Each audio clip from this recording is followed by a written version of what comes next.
Hello everyone, welcome back to my channel. I hope आप लोग बढ़िया होंगे। मैं भी एकदम मस्त हूँ। सो लेके आ गई हूँ मैं नई वीडियो Q&A, जो कि मैंने रिसेंट एक वीडियो डाला था। उसमें मैंने आपको बोला था कि आप कमेंट कीजिए अपने डाउट क्लियर करने के लिए, मैं ज़रूर उसके लिए वीडियो बनाऊँगी। और कुछ रिसेंट मेरे पुराने वीडियोज़ में भी रिसेंट कॉमेंट आए, तो मैंने उनको भी इसमें पिक कर रखा है। तो आई होप आप लोगों को मेरे क्वेश्चन के आंसर अच्छे लगेंगे। अगर आप लोगों को और कोई डाउट होगा तो आप ज़रूर मुझे बाद में भी कमेंट कर सकते हैं। तो चलो स्टार्ट करते हैं अपनी वीडियो। पहले अपने रिसेंट वाले वीडियो के कमेंट के आंसर में देती हूँ। सबसे पहले लिखा है सी फैमलक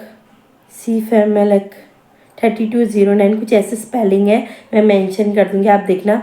इन्होंने लिखा है 5 मंथ आपका बेबी का वेट कितना था। तो मेरे बेबी का वेट 5 मंथ में था 4 kg, 4 या 5 kg मुझे याद नहीं, पर 4 और 5 kg के अप्रॉक्सी मेरी बेबी का वेट था। और फिर सेकंड कमेंट लिखा है nice vlog helpful for IGR mom, Samita Pathak ji, thank you so much यार, आप हमेशा मेरे को सपोर्ट करते हो। एंड थर्ड है मामा ठन 927, तो उन्होंने लिखा है please mention 1 and 12 month weight gaining. 1 and 12 month weight gaining के लिए मैं आपको ये बोल सकती हूँ कि 6 मंथ तक तो फीडिंग पे डिपेंड रहता है, प्रॉपर बेबी फार्मूला या फीडिंग इन पे डिपेंड रहता है। 6 मंथ के बाद हम उसको सॉलिड देना स्टार्ट करते हैं, लिक्विड फॉर्म वाला। फिर धीरे धीरे हम 7 मंथ से उसको थोड़ा सा कठोर वाला खाना देते हैं, और 8 मंथ से हम दे सकते हैं उसको जिस टाइप से हम खाना खाते हैं उस टाइप से। तो वेट गेनिंग का ऐसा है कि आप उसको मल्टीविटामिन दीजिए, 2nd मंथ से दीजिए मल्टीविटामिन, और उसको फीडिंग प्रॉपरली कराइए। अगर वो ब्रेस्ट फीडिंग पे है, वो फार्मूला पे है तो वो, और जब वो खाना स्टार्ट करेगा, सॉलिड पे डिपेंडेंट हो जाएगा, तो आप उसको होममेड सेरेलैक दीजिए विद उसमें बहुत सारे ड्राई फ्रूट्स वगैरह मिक्स कीजिए। और सबसे बड़ी बात, उसमें आप हर तरीके के फ्रूट्स शामिल कीजिए, और हर तरीके के दाल, हर तरीके के उसमें जो इंग्रेडिएंट्स हैं वो सारे हेल्दी होने चाहिए, जिससे कि उसका वेट जल्दी बढ़ेगा। डॉगी परेशान कर रहा है पीछे, तो आप उसकी वॉइस से डिस्टर्ब ना हो। और सबसे बड़ी बात होती है वेट गेनिंग के लिए कि आप बच्चे को नेचुरल चीज़ों से मतलब इंट्रोड्यूस कराइए, बाहर उसको घुमाइए, उसके वातावरण में थोड़े से चेंजेस ला लीजिए। और हाँ, दूसरी बात मैं एक चीज़ बताऊँगी, जब मेरी शिवी छोटी थी तो सब बोलते थे इसको इतना बाहर मत ले जाओ, ये कमज़ोर है, ये वो। जब तक मैंने लोगों की ये वाली राय मानी, तब तक मेरी शिवी हमेशा बीमार रहती थी। बट जब मैंने खुले मन से उसको बाहर घुमाने लगी, वो और बच्चों से मिली, उसका डेवलप हुआ, और बच्चों को देखती थी खाते पीते हुए, तो उसको और ज़्यादा खाने का मन करता था, और ज़्यादा वो अपनी दिमाग का यूज़ करती थी, ब्रेन डेवलप होता था, अपनी एक्टिविटी करती थी। तो आप उसको नेचुरल से बहुत ज़्यादा फील कराइए, बाहर ले जाइए, दिन में एक टाइम तो पक्का ले जाइए। और दूसरी सबसे मेन बात होती है वेट गेनिंग के लिए, जो कि बहुत सारे लोग नहीं मानते, बट मैं मानती हूँ कि हमको ना सूर्य की रोशनी उसको दिलानी चाहिए दिन में 2 बार, सुबह और शाम। सूर्य उगते टाइम थोड़ी देर बाद, मतलब कि 7 बजे आपका उगता है, तो आप 8 बजे दिखाए, क्योंकि डायरेक्ट किरण भी बच्चों के लिए अच्छी नहीं होती है, उसको थोड़ा सा हार्म होता है। बट 8 बजे सुबह के और शाम के 4 बजे वाली धूप दिलाइए, तो वो बहुत अच्छी होती है बच्चों के लिए। उससे क्या होता है, उनकी बॉडी बिल्कुल टेम्परेचर वाइज बिल्कुल ढल जाती है, तो उनकी ना बॉडी में जो वार्म जाता है ना, उससे उनकी बहुत जल्दी डेवलपमेंट के लिए बहुत अच्छा आता है, बोन्स के लिए बहुत अच्छा आता है। तो ये कुछ टिप थे, और अगर आपको डिटेल्स में कुछ चाहिए होगा तो आप प्लीज़ ज़रूर कमेंट कीजिएगा कि और डिटेल में आपको क्या पूछना है, तो मैं नेक्स्ट वीडियो पक्का इस पे लेके आऊँगी। मोनिका 9850 का, उन्होंने बोला है आपके बेबी का वेट और हाइट कितनी है अभी। तो यार मैंने उसका ना हाइट अभी तक मेज़र नहीं करवाई, क्योंकि मुझे नॉर्मल ही लगती है। और रही बात कभी भी मेज़र कराने की, और उस पर बहुत ज़्यादा टेंशन लेने की ज़रूरत आपको बिल्कुल भी नहीं है, क्योंकि जब आपका बेबी 10 साल का हो जाएगा, उसके बाद आपको उसकी हाइट पे टेंशन लेने की ज़रूरत है, या उस पर सोचने की ज़रूरत है, क्योंकि तब तक एक नॉर्मल जिंक्स पे भी इंसान चलता है। जैसे मेरी और मेरे हस्बैंड की हाइट छोटी है, तो शिवी हमारी हाइट के अकॉर्डिंग प्रॉपर हमें ठीक लगती है। और इस टाइम पे ना बच्चे की 10 साल तक हमें हाइट को लेके कुछ ज़्यादा टेंशन लेने की ज़रूरत नहीं होनी चाहिए, क्योंकि बच्चा जब ग्रोथ करेगा ना, वो जब तक वो प्रॉपरली मील नहीं लेगा, तब तक हमको उसकी ग्रोथ उतनी दिखाई नहीं देगी। अगर हम उसको डिपेंड करते हैं मील पे, तब अगर उसकी हाइट प्रॉपर नहीं बढ़ रही है 10 साल के बाद, तब हमको टेंशन लेने की ज़रूरत है। और रही वेट की बात, तो शिवी का रिसेंट वेट है 9 to 10, क्योंकि मैंने इस मंथ नहीं उसका वेट मेज़र किया था, बट आई थिंक 10 kg तो उसका इस मंथ हो चुका होगा। अभी शिवी है 17 मंथ की, तो अभी उसका वेट 10 kg है। पिछले मंथ उसका 9 kg कुछ ग्राम था और अभी उसका 10 kg हो गया होगा। नॉर्मल बात है, क्योंकि मेरे को उसको देख के लग जाता है कि उसका वेट इस महीने बढ़ा होगा या इस महीने नहीं बढ़ा होगा। और हाइट की आपको टेंशन लेने की बिल्कुल ज़रूरत नहीं है। मिसेस उमर OT7HU, जिनके लिए मैंने पुरानी वीडियो पर्सनली बनाई थी, उन्होंने ये भी कॉमेंट करा है। उस टाइम पे तो उन्होंने लिखा था thank you love for from Pakistan. Thank you so much, lots of love for you यार। सिस्टर, आपने सॉलिड 5 मंथ से स्टार्ट कर दिए थे, घुट्टी से भूख भी लगती है बेबी को ज़्यादा, ये क्वेश्चन मार्क वाला क्वेश्चन है। May Allah bless you and your baby doll. Thank you so much, same to you यार। तो उन्होंने मेरे को, क्योंकि मैंने उनके क्वेश्चन का आंसर दिया था, फिर मैंने उसी वीडियो में बताया था कि सिस्टर आप सॉलिड देना 5 मंथ से स्टार्ट कर दिए थे। सॉलिड का मतलब 5 मंथ से, क्योंकि हमारे वहाँ बेबी गर्ल को 5 मंथ से स्टार्ट कर देते हैं सॉलिड देना। तो मैंने उसको लिक्विड फॉर्म दिया था, दाल का पानी जैसा। और तब मेरे को ना होममेड सेरेलैक बनाना नहीं आता था, तो मैंने तब बाज़ार का सेरेलैक दिया था, जो कि एक अच्छा भी था, उसमें खिचड़ी फॉर्म था। मुझे नहीं लगता उत्तराखंड में शायद मिलता होगा जहाँ मैं रहती, बट मैं तब मुंबई रहती थी, तो मैंने वहाँ पे से खिचड़ी वाला सेरेलैक हाँ मंगाया था। और नॉर्मल सेरेलैक भी था, तब मैं उसको वो देती थी। और घुट्टी से भूख भी लगती है बेबी को ज़्यादा, हाँ बिल्कुल, क्योंकि घुट्टी से भी बच्चे को भूख लगती है, क्योंकि उनका डेवलपमेंट जल्दी होता है, उनके हार्मोन्स तेज़ी से चलने लगते हैं, तो थोड़ा बहुत घुट्टी से भूख लगती है, थोड़ा बहुत, ज़्यादा नहीं कहूँगी। अगर आप 100% में से कहें तो 25% लगती है बच्चे को। तो आपको क्वेश्चन का आंसर मिल गया होगा मिसेस उमर। और फिर है नेक्स्ट क्वेश्चन, फिर से पूछा है ममाठा 927 ने मुझसे क्वेश्चन दोबारा से पूछा है। Ma'am baby weight please mention करो ma'am, from Karnataka. I have 4 month baby IGR, birth weight 4.700 gram, birth weight 1.9 kg। यार तो मैं आपसे एक क्या कह रहे थे आप? हाँ, मैंने तो आपका क्वेश्चन का आंसर दे दिया है कि बेबी का वेट किस अकॉर्डिंग, क्योंकि आपने पहले कमेंट किया था, तो मैंने आपके क्वेश्चन का आंसर दे दिया था। अगर आपके बेबी का वेट है 4 month में 4 kg 700 ग्राम, तो ये बिल्कुल परफेक्ट वेट है, आप टेंशन लेने की ज़रूरत नहीं है। और आपके बेबी का जो बर्थ वेट था वो 1.9 kg था, तो ये बहुत अच्छा वेट है, कुछ आपको टेंशन लेने की ज़रूरत नहीं, क्योंकि 2 किलो के बच्चे नॉर्मल होते हैं, वो IGR में गिने नहीं जाते। बट आजकल मैटर होता है कि IGR कह देते हैं जो बच्चा थोड़ा सा वीक होता है, पर 1.9 को वैसे हम IGR नहीं कह सकते, वो एक नॉर्मल बेबी है। वैसे तो IGR भी नॉर्मल है, पर IGR का मतलब होता है कमज़ोर बच्चा, तो आपको टेंशन लेने की बिल्कुल ज़रूरत नहीं, आपका बेबी बिल्कुल स्वस्थ है यार। यूज़र HJ3Z B29X1U, इतने माय गॉड, इतना लंबा नाम।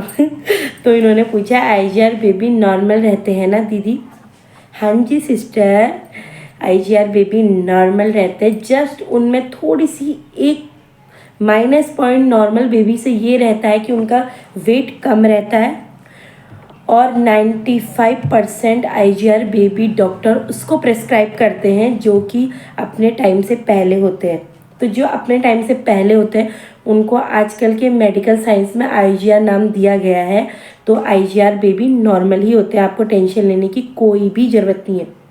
मेरे को तो ऐसा लगता है कि जैसे जब मैंने 3-4 डॉक्टरों से ये क्वेश्चन किया था कि मेरी बेबी IGR है, मेरी बेबी IGR, वो भी मुंबई के सबसे बेस्टेस्ट डॉक्टर, सैफी हॉस्पिटल के डॉक्टर, या बहुत सारे डॉक्टर जो इतने बड़े बड़े नामी गिनामी थे, उनका कहना ये था कि और बच्चों के अकॉर्डिंग IGR बेबी ज़्यादा ग्रोथ करते हैं, तो ये एक प्लस पॉइंट है आपको। तो my IGR baby care tips और वेट गेनिंग वाली वीडियो जो मैंने 8 मंथ पहले डाली थी, उसमें एक क्वेश्चन आया है कल ही कि शीतल राजपूत HZ8BO, तो उन्होंने लिखा है प्रीमेच्योर बेबी का कौन से महीने से खाने के लिए देना चाहिए।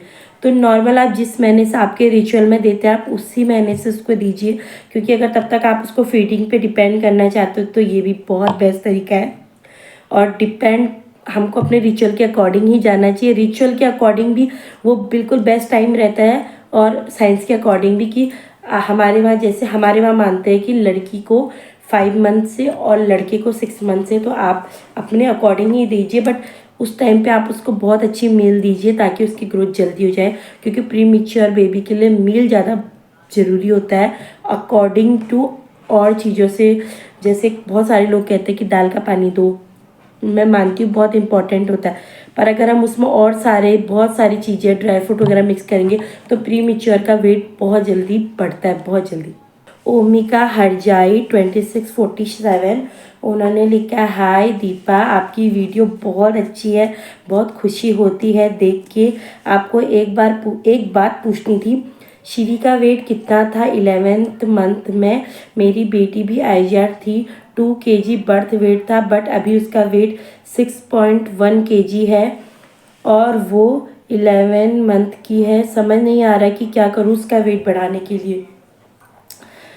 तो मैं आपको एक चीज़ बताऊंगी, जब थैंक यू सो मच यार अप्रिशिएशन के लिए। और दूसरी बात, जब मेरी बेटी थी 11th मंथ की तो उसका वेट भी 7 kg था, आपसे थोड़ा 1 kg बढ़ा था।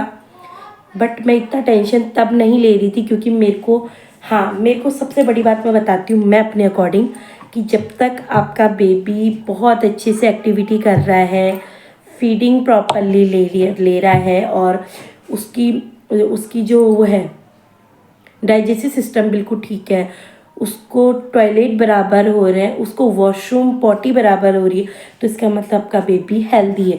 अगर ये सब चीज़ें आपका बेबी नहीं कर रहा है तो इसका मतलब आपका बच्चा बहुत कमज़ोर है। आपको ये सब चीज़ें अगर वो कर रहा है ना तो वो बहुत ही हेल्दी बच्चा है। मेरी शिवी का वेट भी कुछ ऐसे ही था, बट मैं उसमें टेंशन ले रही थी। बट धीरे धीरे जब मैंने लोगों से पूछा, डॉक्टर से पूछा, तब मुझे बहुत ही रिलैक्स फील हुआ।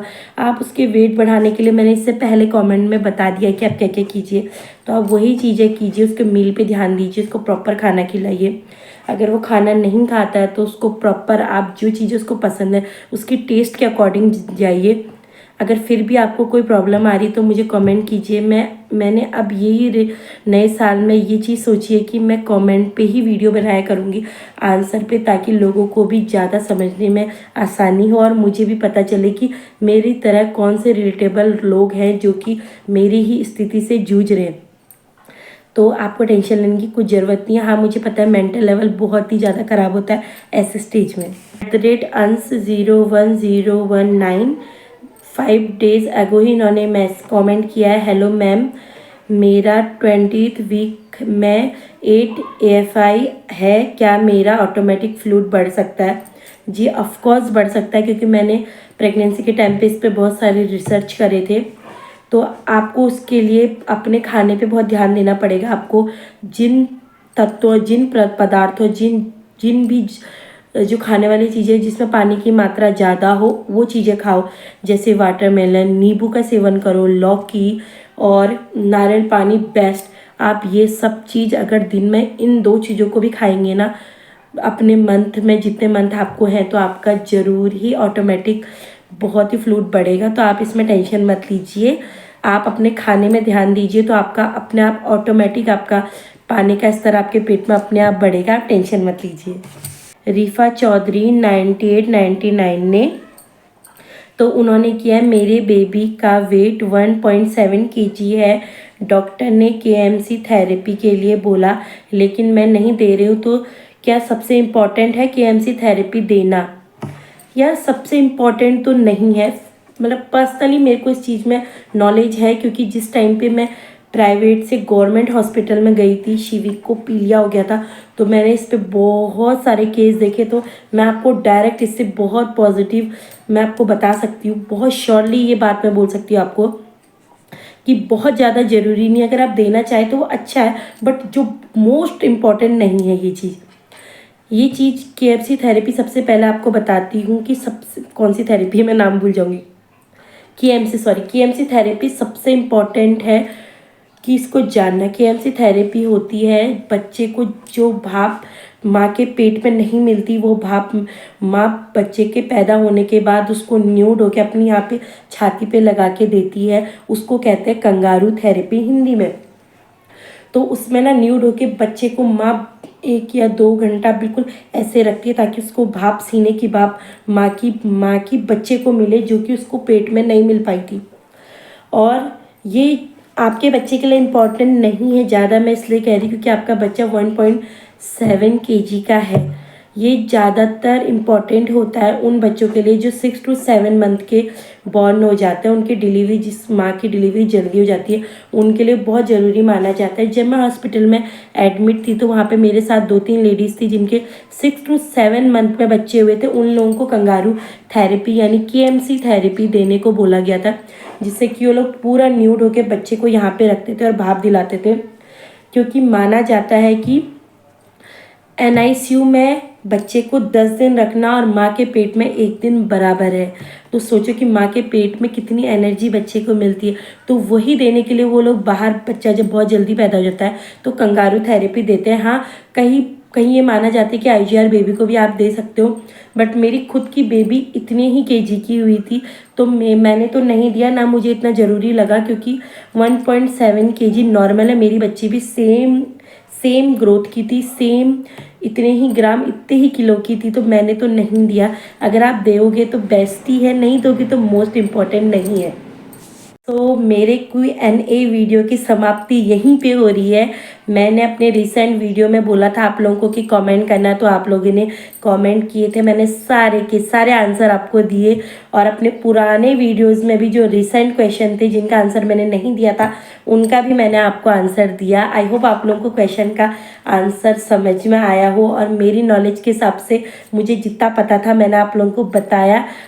बाकी डॉक्टर से बढ़ के दुनिया में कोई नहीं है, आप डॉक्टर के सजेशन से भी आगे बढ़ सकते हैं। मुझे भी ये डॉक्टर ने सब चीज़ें बोली थी, कुछ मेरा पर्सनल एक्सपीरियंस और कुछ मेरा ज्ञान था। तो अगर आप लोगों को कुछ और क्वेश्चन पूछने होंगे और कोई मेरी वीडियो नहीं देख रहा है, उन लोगों को क्वेश्चन पूछने होंगे, तो आप इस वाली वीडियो में ज़रूर कमेंट करना। मैं नेक्स्ट वीडियो जल्दी से जल्दी लेके आऊँगी। तो thank you so much guys. अपना ख्याल रखिए सबसे पहले, फिर अपने बच्चे का ख्याल रखिए। जय देवभूमि, जय उत्तराखंड, बाय बाय।